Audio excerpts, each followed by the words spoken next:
J'ai pas envie de vivre 3 ans malade, chimio, machin, conneries, traitements et tout, en fait, parce que ces traitements-là, ça te soigne d'un côté et puis ça t'anéantit de l'autre. Putain, ça me saoulait. Puis en plus, la boîte de médicaments, 226 euros, quoi. Je suis con, mais je pense à la Sécu.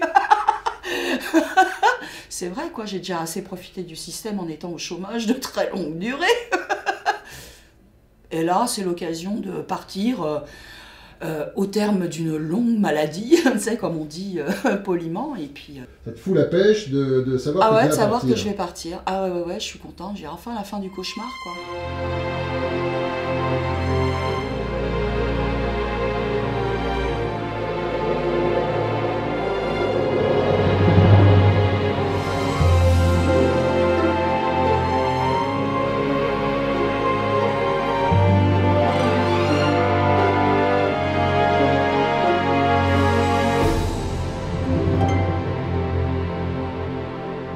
Bon, bah je te laisse questionner parce que moi, Ah je bon? sais pas quoi dire. Tu sais pas quoi dire. Ah non? Comment ça? T'as quand même beaucoup de choses à dire. Oui, c'est vrai, mais bon, voilà. Donc, quoi, Mais on commence par quoi, bah, alors? tu commences par quoi alors? Alors, attends. Tu devais commencer par quelque chose, tu commencerais par quoi dans l'idéal? Bah, je sais pas, j'avais dégagé 4 thématiques parce que bon, bah, dans une vie, en fait, parce que c'est une vie. Mm. Hein. Donc, effectivement, il y a le travail, le non-travail, et puis il y a l'amour, parce que c'est important, que ça soit la famille, etc. Bon, tout ça. Et puis la mort, puisque je suis concernée. Donc, je voulais dégager un peu ces quatre thèmes, parce qu'il y a plein de choses à dire déjà dans chaque thème. Que tu veuilles parler du travail, de l'amour, machin, du féminisme, très important. Mais pourquoi veux-tu parler de la mort? Bah parce que je vais mourir, mais comme tout le monde, mais je suis malade. Donc voilà, c'est un événement qui est arrivé il n'y a pas longtemps, et puis voilà, quoi. Donc le fait de savoir quand est-ce qu'on va mourir, c'est quand même une situation particulière qui est à la fois avantageuse et qui permet de réfléchir, qui permet de se faire des opinions. Ouais. Enfin, c'est le bout du chemin. Alors, justement, bon, alors là, moi qui te connais, je peux me permettre de dire ça. Je dis, mais excuse-moi d'être aussi direct, mais est-ce que tu es sûr de mourir? Tu as l'air d'être convaincu du truc, et moi je te vois vivre depuis que tu m'as appris que tu étais confronté à ce problème-là, et j'ai pas, je te vois pas mourir, quoi. Ben ouais, moi je trouve que ça va pas assez vite. Ça va pas assez vite. Quand est-ce que tu as appris rappelle-moi. Alors je l'ai appris au début novembre, en fait, octobre-novembre. J'étais hospitalisée pendant 13 jours. Mais je sais pas, tu veux que je raconte tout ma grossesse nerveuse là? Non, enfin dans les grandes lignes en fait. Ouais. Comment parce que rappelle un peu la chronologie du truc. Parce que Alors de la toute façon, on est chronologie obligé du truc déjà, donc ça c'est un conseil que je peux donner à toutes les nanas qui n'ont pas envie de mourir d'un cancer du sein. Parce qu'il y a plusieurs sortes de cancers du sein. Il y a des cancers qui sont palpables et des cancers non palpables. Un cancer palpable, eh ben on le sent, on a une boule, on a quelque chose. Là, il y a des cancers qui sont non palpables. Le problème, c'est que j'ai perdu 20 kilos. Et bon, quand je levais les bras, je voyais que j'avais un sein qui était différent de l'autre, un peu fripette, quoi. Mais je m'en suis pas inquiétée, enfin, je savais pas que ça pouvait être un signe de cancer. Je me suis dit, t'as un sein qui a maigri plus que l'autre. Et en fait, c'était ça. Hein, donc, c'est un cancer non palpable. Et alors, en l'espace d'un an et demi, il est descendu, vu que je me doutais de rien, il est descendu dans mon ventre. Donc, j'ai ce qu'on appelle un carcinome péritonéal. Et il est descendu dans mes os. Donc, j'en ai dans le bas de la colonne vertébrale et dans le bassin. Des métastases osseuses diffuses, ils appellent ça. Donc voilà, et je m'en suis rendu compte parce que j'ai eu subitement très très mal au ventre. Bon, je suis un peu dure à cuire et au bout de 3 semaines, je suis allée chez le toubib et elle m'a dit « Oh, c'est une colite hein, !» Elle me tape « Oh, c'est une colite !» Alors moi, j'ai regardé, c'est quoi? Oui, c'est le côlon. Oh, c'est gros le côlon.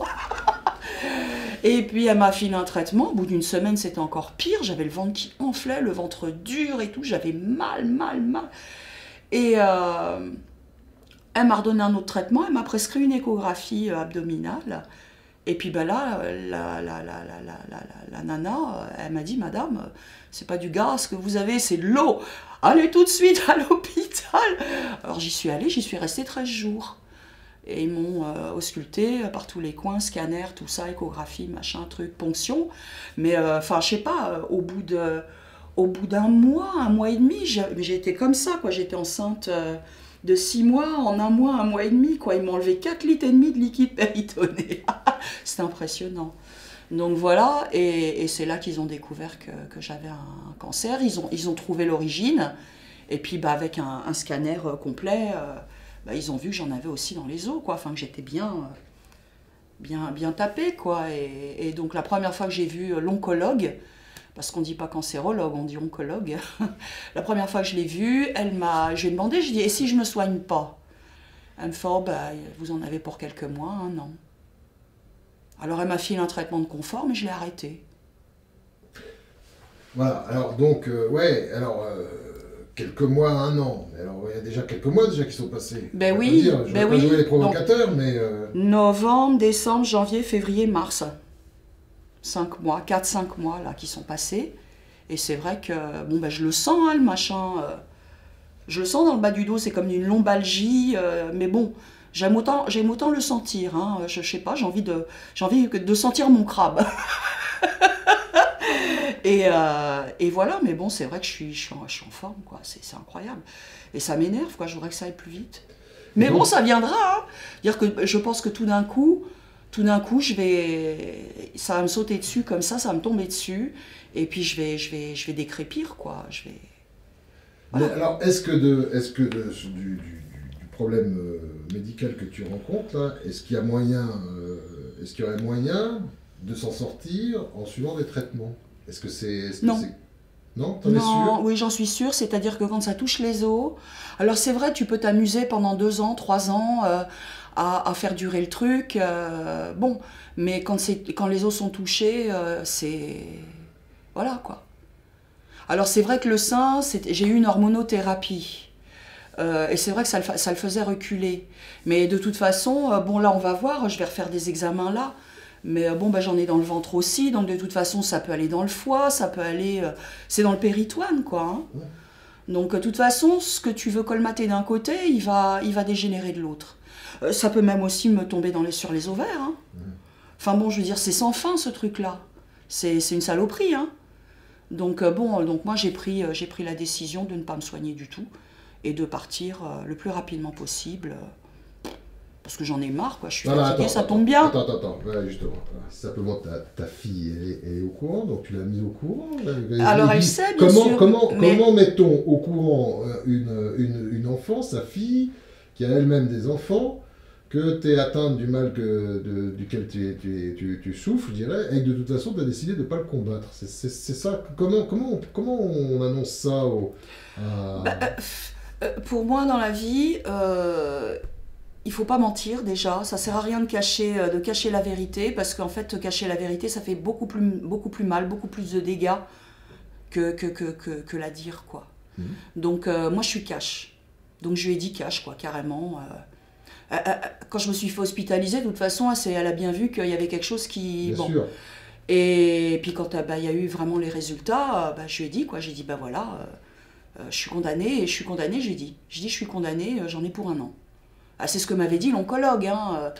Et je lui ai pas dit tout de suite que je voulais pas me soigner, mais de toute façon, après j'ai fait des recherches moi-même, hein, mais c'est vrai que quand les os sont touchés, c'est reculer pour mieux sauter, quoi. C'est l'enfer. J'ai pas envie de vivre 3 ans malade, chimio, machin, conneries, traitements et tout, en fait, parce que ces traitements-là, ça te soigne d'un côté et puis ça t'anéantit de l'autre. J'ai pas envie de passer mes 3 dernières années comme ça, complètement... hein, déjà 1 an ou 6 mois, ça ira bien. Hein. Donc, je lui ai dit carrément... Alors, ce que je lui ai pas dit, c'est que j'avais arrêté mon traitement de confort. Je lui ai pas dit, là, je prends rien du tout. Sauf mon antidépresseur, ouais. Pour rester dans la joie et la bonne humeur. Pourquoi tu lui dis pas parce que non, je lui dis pas parce que je veux pas lui faire de la peine. Mais elle sait ce que j'ai, etc.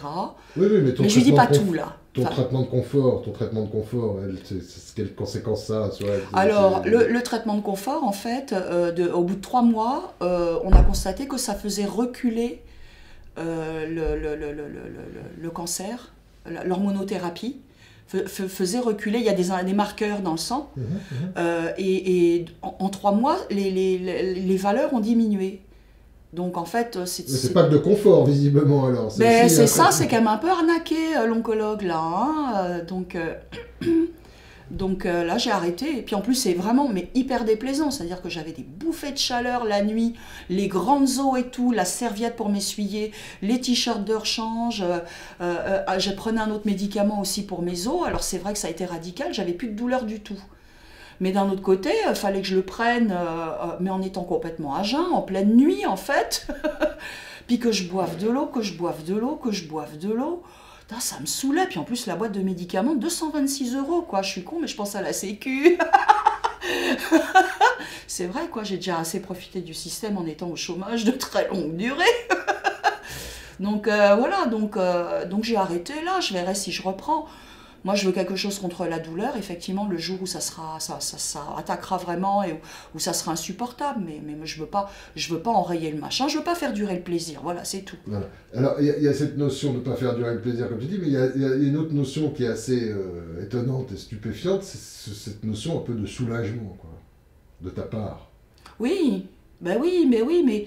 Enfin, je pense que je te l'avais dit, mais j'ai fait 2 tentatives de suicide l'année dernière. Enfin, tentative, c'est un grand mot. Parce que je me suis dégonflée, j'ai pas été très loin, je suis juste allée sur le rebord du balcon avec les pieds dans le vide. 2 fois. C'est vrai, j'en ai marre, je suis fatiguée, j'en ai marre. Et là, c'est l'occasion de partir au terme d'une longue maladie, tu sais, comme on dit poliment, et puis voilà, quoi, sans me retrouver écrabouillée en bas, et puis que ce soit les pompiers qui soient obligés de ramasser. Là, ça sera direct à l'hôpital. Salut. Est-ce que tu peux comprendre que les gens, par exemple, qui écouteraient ce que tu es en train de dire, là, se disent, mais cette nana-là, elle est pas nette. Elle a l'air d'être parfaitement joyeuse, non. parfaitement... je veux dire, on peut... Mais pourquoi C'est indécelable, cette espèce de malaise aussi profond qui te conduit jusqu'au bord de ton balcon. Je l'ai toujours eu, depuis que je suis ado. Bah oui, j'ai déjà fait une tentative de suicide quand j'étais ado. Bah justement. C'est pas ça, c'est que j'aime la vie, mais j'aime pas le monde dans lequel on m'a catapulté. Mais j'aime la vie. Hein, je me contente de choses simples, je suis quelqu'un de joyeux, de gentil, ceci, cela. Bon, mais je déteste le monde dans lequel je vis. C'est tout. Voilà. Donc, il est temps de partir, c'est l'occasion, salut. Et puis même, pourquoi c'est une obligation de vivre à tout prix, même mal? Je vis mal, ça fait des années que je vis mal. Pourquoi continuer à vivre si c'est pour vivre mal? Vivre mal excuse-moi de te tracasser là-dessus, mais quand on a des amis, une famille, notamment une fille dont on est proche, des petites filles avec lesquelles tu as été, dont une en tous les cas, c'est la plus grande, dont tu as été particulièrement proche, puisque tu l'as en partie élevée, tu en es en partie occupée, puisqu'elle vivait ici, chez toi. Quand on a des centres d'intérêt intellectuels, la littérature, la lecture, la musique, le cinéma, enfin plein de choses qui te motivent, il y a quand même beaucoup de gens qui sont dans des situations qui apparaissent beaucoup moins motivantes en fait que la tienne. C'est ces gens-là que je comprends pas, enfin je veux dire, c'est ça. Moi le jour où je me retrouve SDF, expulsée, machin, moi je préfère être morte. Enfin je comprends pas qu'il y ait des gens, enfin moi je ne veux pas supporter l'insupportable. Voilà, c'est bon. Donc, non, mais tu n'es pas dans l'insupportable. Pas pour l'instant. Enfin, si, j'y suis déjà, j'ai déjà un pied dans l'insupportable. Et j'ai encore l'autre parce que je sais que je vais partir justement, donc ça non, c'est ça, ça me fout la pêche de savoir que ça va se terminer. C'est con, mais c'est comme ça. Ça te fout la pêche de savoir que tu vas partir. Que je vais partir. Ah ouais, je suis contente, j'ai enfin la fin du cauchemar, quoi. Parce que c'est vrai, enfin... Moi, j'ai pas demandé à venir au monde, mais ça, c'est personne. Hein. Ouais. Mais bon, voilà. Et puis, je vois pas pourquoi on sera obligé de rester. Enfin, je veux dire, j'ai roulé ma bosse, j'ai fait ce que j'ai pu. Pas forcément ce que j'ai voulu, mais surtout ce que j'ai pu. Et puis, j'ai pas de regrets. Et puis, voilà. Puis, un jour, on tire sa révérence. Faut savoir... Attends, il y a... Je sais pas... David Bowie, il est mort à 69 ans. Enfin, tu les as pas, les 69 ans. Non, je les ai pas, puis j'ai pas envie d'y arriver en plus. J'ai envie de faire un beau cadavre. Non, il sera pas beau à la fin, mais... Parce que je suis aussi suivie par une psychiatre pour voir si ce que je prends est compatible avec les traitements. Mais bon, enfin bref. Donc je retourne la voir, mais elle me dit, mais mais pourquoi, comme toi. Et moi je dis, mais pourquoi il faut absolument vivre. Enfin, je veux dire, on est assez nombreux sur la planète. Faut laisser la place aux jeunes.